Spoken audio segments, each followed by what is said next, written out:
Hello everyone, so welcome back to my channel. I am Disha Sharma and you are watching Study with Tea. So आज की इस video का topic है system development life cycle. इस video में हम देखने वाले हैं किस तरह से एक सॉफ्टवेयर को डेवलप किया जाता है। Definition: the software development life cycle SDLC इसका एक्रोनियम है is a structured process that enables the production of high quality low cost software in the shortest possible production time। मैं आपको इसे सिंपल शब्दों में समझाती हूँ। जैसे कि हम किसी भी सॉफ्टवेयर को डेवलप करते हैं तो एक प्रोसेस के थ्रू हम जाते हैं। तो जो वो प्रोसेस है उसे हम सिस्टम डेवलपमेंट लाइफ साइकिल बोलते हैं, जिसके थ्रू हम हाई क्वालिटी और लो कॉस्ट वाला सॉफ्टवेयर बनाते हैं। जितना ज़्यादा से ज़्यादा जल्दी हम उस सॉफ्टवेयर को डिज़ाइन कर सकते हैं, उस प्रोसेस के थ्रू हम उसे करते हैं। फॉर एग्ज़ाम्पल हम कॉलेजेस में तो इतना ज़्यादा इस सब्जेक्ट को यूज़ नहीं करते, क्योंकि ये बहुत ज़्यादा डॉक्यूमेंटेशन वाला सब्जेक्ट है और बहुत ज़्यादा थ्योरी वाला सब्जेक्ट है। लेकिन जब हम एक ऑर्गेनाइजेशन में जाते हैं तो हम इस कॉन्सेप्ट को बहुत यूज़ करते हैं, क्योंकि वहाँ पे हम एक ऑर्गेनाइजेशनल बेसिस पे एक सॉफ्टवेयर डेवलप करते हैं। फॉर एग्ज़ाम्पल एक सर्विस प्रोवाइडर होता है और एक क्लाइंट होता है। सर्विस प्रोवाइडर के पास बहुत सारी टीम होती है, जिसमें बहुत सारे बंदे उसने हायर किए होते हैं, और जो क्लाइंट होता है उसने अपना पैसा, अपना टाइम सब कुछ इन्वेस्ट किया होता है उस प्रोजेक्ट के अंदर और उस सिस्टम और उस सॉफ्टवेयर के अंदर। तो उसे चाहिए होता है कि अगर वो अपना टाइम और पैसा हमें दे रहा है तो उसे एक हाई क्वालिटी वाला सॉफ्टवेयर मिले। सो हमें इस प्रोसेस के थ्रू जाना पड़ता है। इसमें डिफरेंट डिफरेंट फेजेस आते हैं जिसके थ्रू हम एक सॉफ्टवेयर को डेवलप करते हैं, और इन फेजेस को हम डिवाइड भी कर सकते हैं अपनी टीम में। जब हम एक बड़े प्रोजेक्ट के ऊपर और एक बड़े सॉफ्टवेयर को डेवलप करते हैं तो हमें डिफरेंट डिफरेंट फेजेस को डिफरेंट डिफरेंट पीपल को देते हैं, जिससे कि वो लोग टीम वर्क इसी तरह से होता है।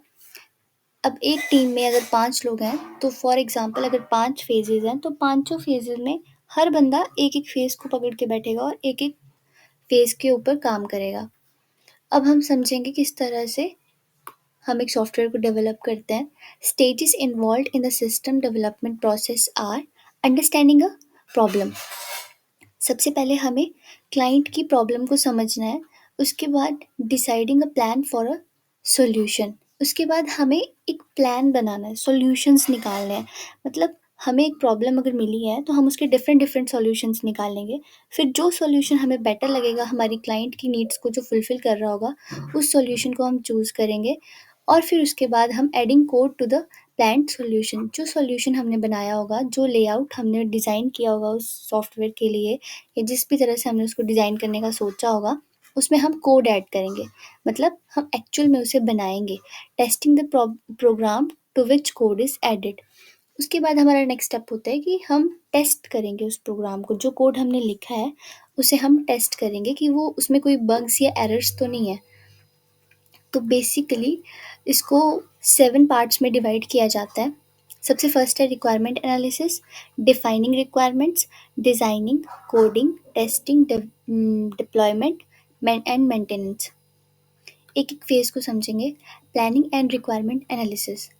प्लानिंग फेज़ में हम इनिशियल स्टेप होता है किसी भी सॉफ्टवेयर को डिज़ाइन करने का, जिसमें हम प्लान करते हैं कि किस तरह से हम इस सॉफ्टवेयर को डेवलप करेंगे और क्या-क्या हमें रिक्वायरमेंट्स लगेंगी। मतलब क्या-क्या चीज़ें हमें, कौन-कौन सा सॉफ्टवेयर हमें चाहिए इस पूरे सॉफ्टवेयर को डेवलप करने के लिए।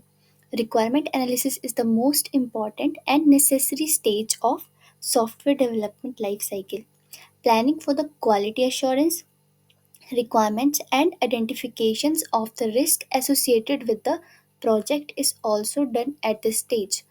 जब हम प्लान कर रहे होते हैं तो हम उससे उसके रिलेटेड जितने भी रिस्क होते हैं उनको भी डिस्कस करते हैं कि क्या क्या इसमें हम क्वालिटी अश्योर कर रहे हैं और क्या क्या इसमें रिस्क है। Business analyst and project organiser set up a meeting with the client to gather all the data, like what the customer wants to build, who will be the end user, what is the objective of the product. Before creating a product, a core understanding or knowledge of the product is necessary। Business analyst और project organiser दोनों client के साथ एक meeting set करते हैं, जिसमें हम customer की सारी नीड्स के ऊपर डिस्कशन करते हैं कि एक्चुअल में कस्टमर चाहता क्या है, वो क्या बनाना चाहता है और उसे एक एंड प्रोडक्ट कैसा चाहिए, उसकी एक्सपेक्टेशंस क्या-क्या है कि मैं ये सॉफ्टवेयर बनाने को दे रहा हूँ तो वो किस-किस तरह से बन के आएगा और उसमें मुझे क्या-क्या चीज़ें चाहिए। हम एक ट्रांज़ैक्शन वाला सॉफ्टवेयर बना रहे हैं कोई, तो उसमें हमें करेंसी का चाहिए, किस तरह से वो यूपीआई पेमेंट्स कर सकता है, नहीं कर सकता है, मतलब बहुत सारी ऐसी चीज़ें ऐड करेंगे हम, जिससे कि जो-जो उस क्लाइंट को रिक्वायरमेंट होगी, वो सब कुछ हम ऐड करेंगे उसकी एक्सपेक्टेशंस के अकॉर्डिंग। तो प्लानिंग स्टेज में रिक्वायरमेंट्स देखी जाती हैं और प्लान किया जाता है। उसके बाद आता है हमारे पास stage 2, defining requirements. Once the requirement analysis is done, the next stage is to certainly represent and document the software requirements and get them accepted from the project stakeholders. एक बार जब हम रिक्वायरमेंट्स को डिफाइन कर देते हैं, हम देख लेते हैं कि हमें क्या-क्या रिक्वायरमेंट्स हैं इस प्रोजेक्ट को बनाने के लिए, कौन-कौन से सॉफ्टवेयर लगेंगे, कितना पैसा लगेगा, कितना टाइम लगेगा, ये सब जब हम एक डिसाइड कर लेते हैं, तो उस टाइम पे हम एक डॉक्यूमेंटेशन करते हैं। This is accomplished through SRS, software requirement specifications. इसको ये जो डॉक्यूमेंट बनता है उसको हम बोलते हैं SRS, सॉफ्टवेयर रिक्वायरमेंट स्पेसिफिकेशन, जिस डॉक्यूमेंट में सब कुछ दिखाया बताया होता है कि ये इसमें रिक्वायरमेंट्स हैं, इतना टाइम लगेगा, इतना पैसा लगेगा, ये सॉफ्टवेयर लगेगा और इतने टाइम में ये कवर होगा। उसके बाद आता है हमारे पास designing the software, third phase. इसमें हम डिज़ाइन करते हैं, जो एक्चुअल में हमने प्लान बनाया होता है उसके ऊपर काम करते हैं। फॉर एग्ज़ाम्पल, अगर हमें कोई साइट बनानी है, जैसे ये पावर पॉइंट ही है, अब इसमें मैंने हेडिंग दी है एक जगह पे और एक जगह पे नीचे मैंने टेक्स्ट लिखा है, बैकग्राउंड में मैंने एक इमेज लगाई है, तो ये मैंने डिज़ाइन किया है। ये एक छोटे लेवल पे डिज़ाइन किया है, लेकिन जिस टाइम पे हम एक सॉफ्टवेयर को बनाएँगे, तो उस टाइम पे हम कहाँ-कहाँ, कौन-कौन से ऑप्शंस होंगे, किस तरह का उसका डिज़ाइन होगा, किस तरह से उसका लेआउट होगा, ये सब कुछ हम डिज़ाइनिंग फ़ेज़ में करते हैं। The next phase is about to bring down all the knowledge of requirements, analysis and design of the software project. इस फेज़ में हम जितना भी हमारे पास रिक्वायरमेंट्स और नॉलेज होता है कि क्या-क्या हमें क्लाइंट को बना के देना है, उस सभी चीज़ों को हम डिज़ाइन करते हैं। This phase is the product of the last two, like inputs from the customer and requirement gathering. जो कस्टमर ने इनपुट हमें दी होती है कि मुझे ये चीज़ें इसके अंदर चाहिए इस सॉफ्टवेयर के अंदर, और जो रिक्वायरमेंट्स होती हैं उन सभी को डिज़ाइन किया जाता है। उसके बाद आता है हमारे पास fourth stage, developing this project.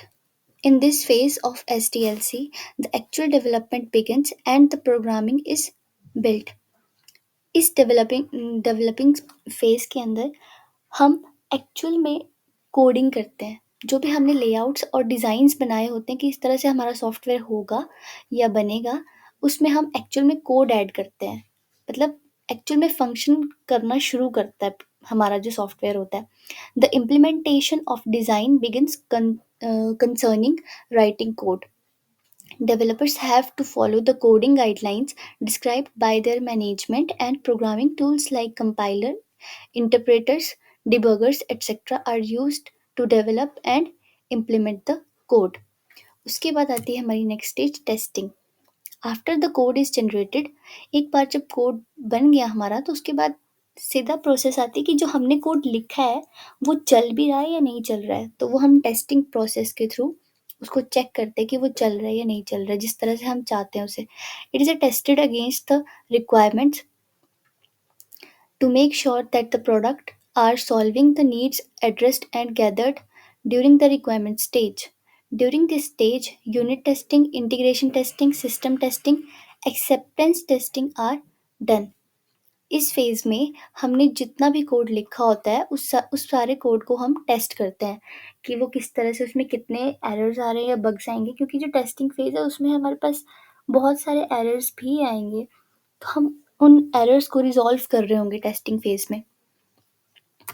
उसके बाद नेक्स्ट फेज़ है हमारे पास, डिप्लॉयमेंट। एक बार जब टेस्टिंग डन हो जाती है, जब हमारे एरर्स वगैरह सब रिज़ॉल्व हो जाते हैं, तो उसके बाद हमारा जो सॉफ्टवेयर होता है वो बग फ्री हो जाता है। तो उस सॉफ्टवेयर को हम क्लाइंट को दे सकते हैं। Once the software is certified and no bugs और errors are stated, then it is deployed, उस टाइम पे हम उसे डिप्लॉय कर देते हैं। डिप्लॉय मीन्स हम उसे भेज देते हैं फिर उस क्लाइंट को। Then based on the assessment, the software may be released as it is or with suggested enhancement in the object segment. After the software is deployed, then its maintenance begins. एक बार जब हमने software को client को दे दिया, उसके बाद हमारा maintenance phase चल पड़ता है। Once when the client starts using the deployed sorry developed systems, then the real issue come up and requirements to be solved from time to time. एक बार जब हमारा सॉफ्टवेयर बन गया, हमने यूज़र को दे दिया, तभी हमारा मेन काम शुरू होता है, क्योंकि उस टाइम पे यूज़र उसे यूज़ करता है, क्लाइंट उसे यूज़ करता है, यूज़र्स के पास जाता है वो सॉफ्टवेयर, पब्लिक होता है। उस टाइम पे हमें पता चलता है कि हमें क्या-क्या इसमें और चेंजेस करने हैं और कहाँ-कहाँ पे हमें कमियाँ आ रही हैं। और जब फर्स्ट टाइम कोई भी क्लाइंट किसी नए सॉफ्टवेयर को यूज़ करता है, तो उसे नहीं पता चलता कि किस तरह से उसे यूज़ करना है। तो हम मेंटेनेंस में उसे गाइड भी करते हैं और अपग्रेड भी करते हैं सॉफ्टवेयर को, जहाँ-जहाँ वो हमें कमियाँ बताएगा कि हमें यहाँ-यहाँ चेंजेस चाहिए, तो एक पर्टिकुलर टाइम तक हम उसकी कम जितनी भी प्रॉब्लम्स होंगी उनको सॉल्व भी कर रहे होंगे। This procedure where the care is taken for the developed product is known as maintenance. So this is how a software life cycle work. Thank you so much for watching this video. I hope you like this video, and if you really like this, then give a big thumbs up and must subscribe to my channel. Thank you.